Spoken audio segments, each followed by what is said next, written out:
Hello and welcome to Writing with Rachel. My name is Rachel Plummer. I'm a poet and I live in a city called Edinburgh in Scotland, and this is a free online creative writing workshop for children and their families.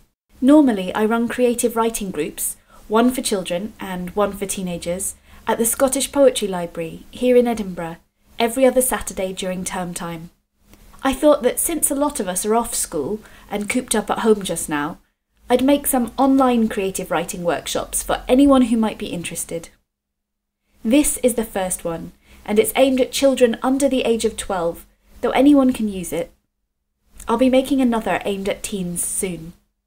I'll start by saying that I strongly recommend a grown-up is present to help with this workshop and to offer gentle guidance and support as needed. The workshop will take the following format. We'll start off with a warm-up exercise, and then we'll do one or two more in-depth exercises of varying levels of complexity to hopefully suit a range of abilities. Don't feel like you have to complete this entire workshop or do it all in one go. You can pause, go back, repeat bits, or skip bits out entirely if you like. If some parts feel like they're just too hard for you or are aimed at slightly more advanced writers, it's fine to either skip or do a simplified version. This is supposed to be fun. You can write with a pen or pencil and paper, you can type on a computer, you can dictate to someone who's writing things down for you, whatever you feel most comfortable with. Another thing that I say whenever I'm running a creative writing workshop is that while we're writing creatively, I don't care at all about spelling and grammar. There are plenty of places where spelling and grammar are important, but here we're focusing on having fun and making some art. I'd like to put a note in here for parents that encouraging creativity in writing, it really does depend on making a positive and supportive atmosphere in which a child can feel free to express themselves however they like, so please try to restrain the urge to correct a child's work in any way, even if you think it's wrong, and instead make space for things to turn out however they turn out. This is more about the journey than it is about the destination, so don't focus too much on the finished product. Whenever a new writer joins one of my writing groups, we have a special way of welcoming them and introducing ourselves. Since many of you will be new to this online workshop, we'll start today with this type of introduction. I'm going to ask you 3 questions. 2 of them are quite normal questions, and 1 is a bit of a strange question. There are no right or wrong answers. You can reply with anything you like. You can write the answers down, say them out loud, or just think them in your head, whatever you like. Are you ready? Okay, question 1. What is your favourite fruit? If favourite is too difficult, you can just name one that you like. Or if you don't like any fruit, you could tell me which one's the absolute worst.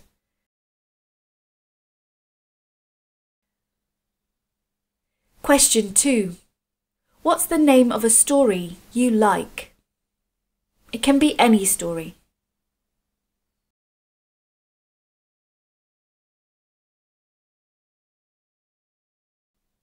And question 3, this is the weird one. What does electricity taste like?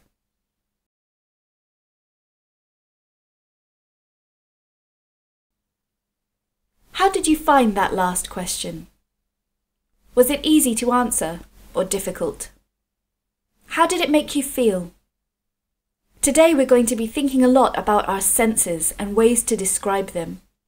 Taste is a sense, and it's one you wouldn't normally associate with electricity. And I'd like to suggest at this point that you don't ever try to taste electricity, because that would be very dangerous. Can you name any other senses? We're going to do our warm-up now, and today's warm-up is 5 minutes of free writing.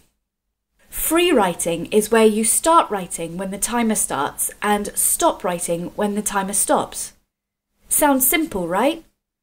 Only you're not allowed to stop writing until the very end. You mustn't put your pencil down or stop typing or dictating until the timer stops.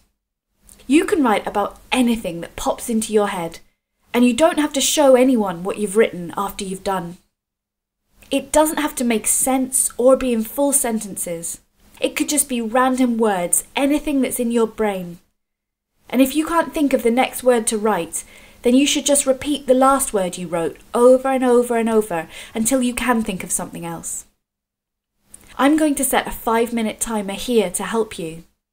You'll hear a sound when the timer starts, and then ticking to show that it's still going, and finally another sound when the timer stops. Are you ready? Set? Go!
How did you find that? One of the reasons I like to do free writing at the start of a writing session is that sometimes our brains can feel all cluttered up with lots of thoughts and worries. Getting those out at the start can help stop them interrupting later on, and it leaves us free to concentrate on what we really want to write. For our next exercise, we're going to think about those senses we mentioned earlier. Senses are things like taste, smell, and hearing, and when we use them in our writing, it can make our descriptions feel more vivid and real. Right now, I'd like you to imagine an outdoors place that you'd really like to visit. It could be a forest, a city, a beach, anywhere you like. Perhaps it's a garden, and if you have a garden and it's safe for you to do so, you could go out to your garden now to do this activity. But otherwise, just use your imagination. I'm imagining a park. There's lots of green grass, flowers, trees, and birds flying in a clear blue sky. It makes me feel peaceful being here. Take a piece of paper, if you have one, and fold it in half twice so that when you unfold it, there are 4 sections on your paper marked out by the folds. In each section, write one of the following words: smell, see, touch, hear. In each section, write something you can smell, see, hear, or touch in your imaginary place. I can smell flowers. I can see the tree and sky.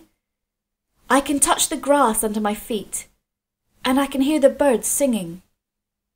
Okay, now for each of these things, write some describing words that come to your mind when you think of it. So for flowers, I wrote sweet, happy, fresh.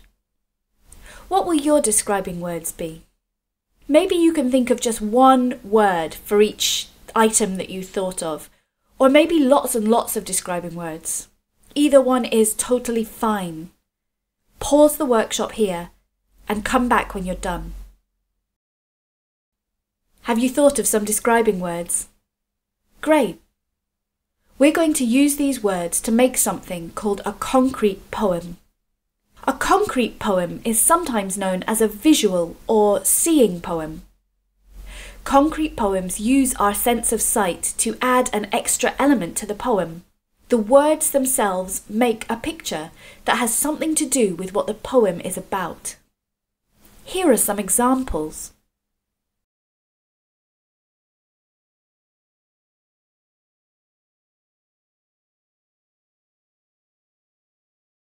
I'd like you to use your describing words to make the shapes of the things you're describing in your poem.